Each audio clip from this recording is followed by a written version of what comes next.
Hello, this is my Machina Geargia deck profile. First off, we've got 3 Geargia armors, 3 Geargia accelerators, and then 3 Geargia arsenal, the standard Geargia engine.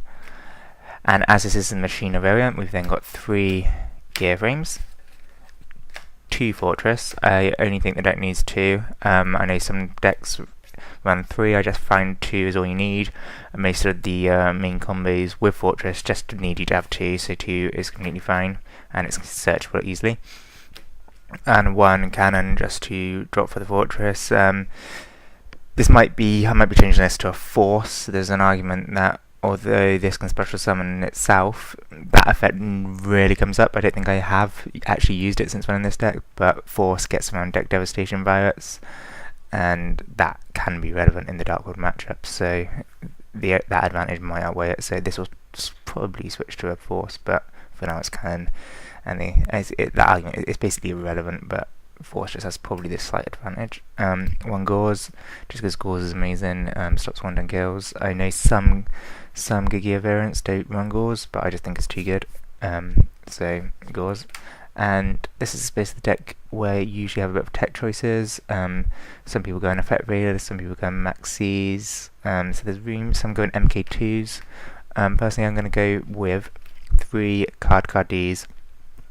I just think it's an amazing card. Allows you to plus, which is what the deck is designed to do, to plus every turn. It allows you to get to your armors if you haven't already got armors.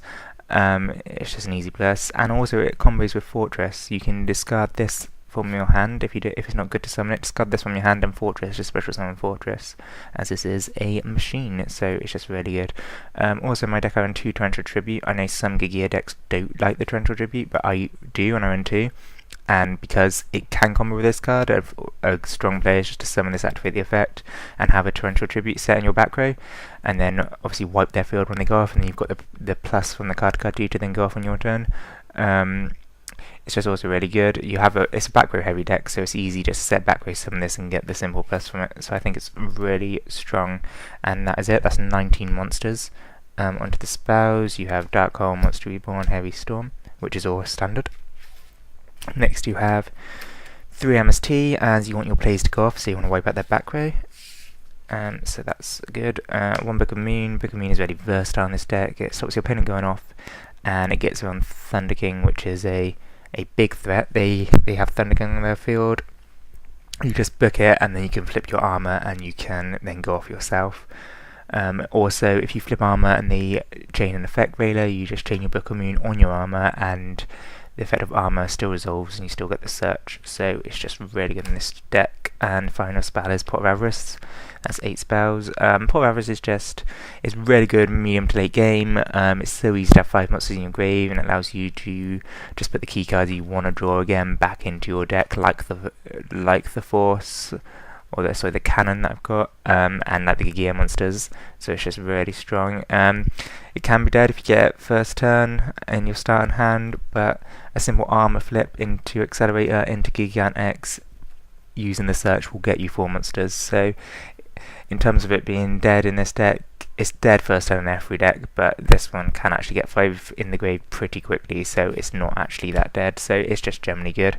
Now onto the traps. That's 2 Solemn Warning, which is standard, 1 Solemn Judgment, 2 Torrential Tribute. This is where this deck can differ from some Geargia builds. A lot of Geargia players don't like Torrential Tribute, because if you have an armor set on your first, if you have an armor set and just a Torrential Tribute to protect it, you don't really want to use it because you have to destroy your armor, and the argument is, wouldn't you rather have a Mirror Force or a Deprison or a Compulse or something else just to stop your opponent without affecting your armor?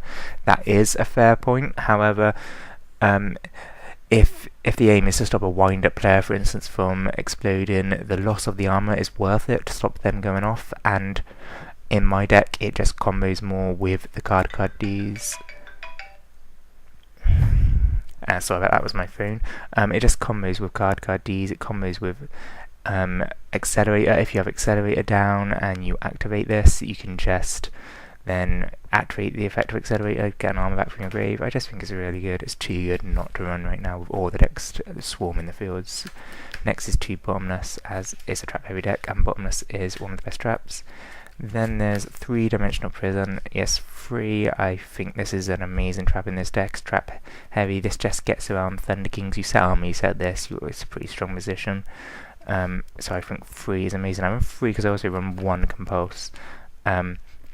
I've tried and used to run 2 D prison and 2 compulse, 2 of each, but I find that D prison is more useful these days against a wider variety of things, and it is good against any chaos decks, any chaos dragon decks, but mainly just getting rid of that Thunder King is really important, and I'd rather D prison it than compulse it out of the hand. Compulse is still good at 1 because there's a lot of things you want to compulse to stop your opponent going off, but it's just like, I think compulse is good at 1 and D prison at 3. D prison just hits a lot more things and it is effective against a lot more things. 1 Mirror Force. I like Mirror Force as a simple plus. I like it at 1 though.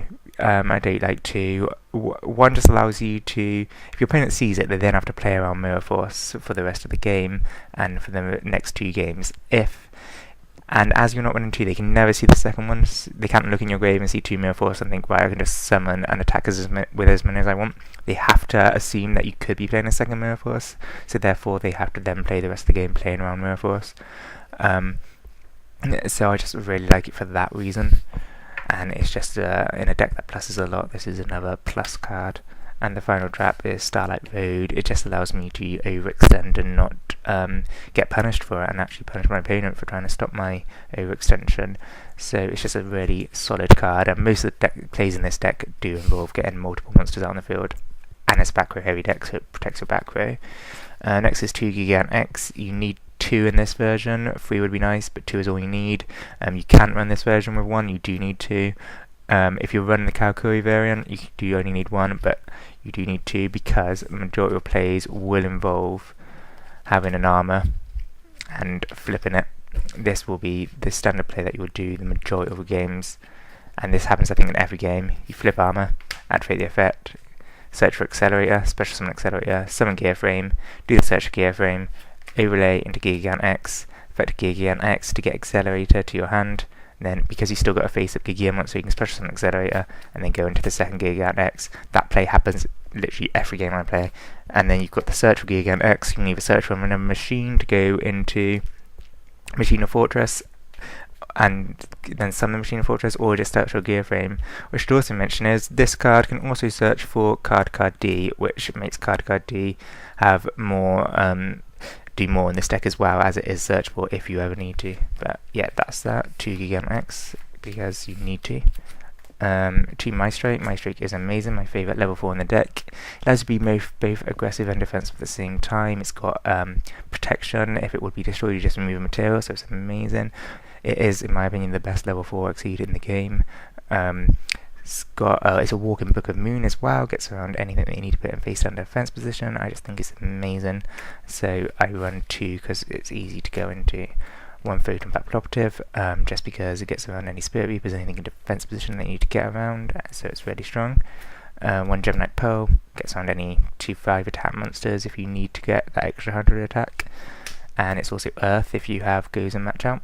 Got Utopia, just because sometimes you want to negate attacks, sometimes you just want the 2/5 and negate attacks, and Utopia is really strong. Also run Utopia Ray, so if I do get below 1000 I can go into Utopia, and then a Utopia Ray, and then go for game, again a 4k attack off. So Utopia Ray is really good. I also main Big Eye and Mind Control I side deck, so there is potential to steal an opponent's Utopia and then overlay to my own Utopia Ray, which is nice. Steel Spawn Rage, any deck that special summons level 5 or higher monsters, namely Chaos Dragons. This is what this is for. It's also good, okay, against Light Sworn if you can protect it, stop their big guys, but generally it's just useful for any deck that you feel is special summon high monsters a lot. Number 91 Thunder Spark Dragon. This, you might not even know what this does. It needs 3 level 4 to summon it, and you remove from play 3 Exceed materials to destroy all of the face-up monsters on the field. It's just a nice card that you can easily get into by flipping armor, special accelerator, and then summoning another level 4 to just wipe the field, and then attack directly for 2/4. I don't go into it very often, but it's nice just to have as an option. Number 11, Big Eye, 2 level 7s, that's 2 Machina Fortress or Gauze and Machina Fortress, just really solid, steal their monster. Amazing in the mirror, if they have a set monster, then you can go into this and steal it, and if it's their armor, you can just plus amazingly off it, so that's Big Eye. 2 Command Attack Fortress Dragon, I like 2, I side 2 Cyber Dragons, so I don't want the second Cyber Dragon to become a liability, so I have 2 in my extra deck, and I don't like siding them just for the people who main deck Cyber Dragon, so I love 2, I think 2 is required. I think you need 1 per Cyber Dragon. Scrap Dragon, I don't own any tuners myself, but I main Big Eye and I side Mind Control for the mirror match, especially the Kaukui mirror match in which they run level 4 tuners, so I can steal one of their tuners and then sink into Scrap Dragon with my level 4s. And finally, Stardust Dragon, again I can do the same as I can with Scrap Dragon, but also I run Starlight Road, so Stardust Dragon has to be in there. That is the deck. Thank you for listening.